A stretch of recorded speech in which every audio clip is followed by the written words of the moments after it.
আমি আপনাদের পায়ে ধরে বলি, আজকের এই ভিডিওটা কেউ স্ক্রিপ্ট করবেন না। হয়তো আজকে আমার এই কথাগুলি শুনলে আপনার খারাপ কাজের প্রতি কোনো আগ্রহ থাকবে না।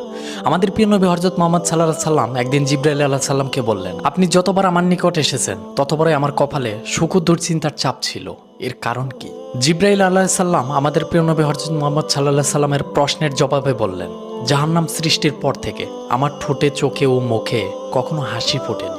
জাহান্নাম কেমন হবে? জাহান্নামের গভীরতা এমন হবে যে এর মুখ থেকে একটি পাথর ফেলে দিলে জাহান্নামের তলদেশে পৌঁছাতে ৭০ বছর সময় লাগবে। বিচারের দিন জাহান্নামকে ৭০,০০০ শিকল দ্বারা টেনে আনা হবে, যার প্রত্যেক শিকল ৭০,০০০ ফেরেশতা বহন করবে। জাহান্নামে চাঁদ এবং সূর্যকে নিক্ষেপ করা হবে, আর তা জাহান্নামের অবনীলায় হারিয়ে যাবে। আর জাহান্নামবাসীদের শরীরের চামড়া ১২৬ ফুট পুরু করে দেওয়া হবে, যাতে আযাব অত্যন্ত ভয়াবহ কঠিন হয়। তাদের শরীরে থাকবে আরো তিল, যাদের এক একটি উহুদ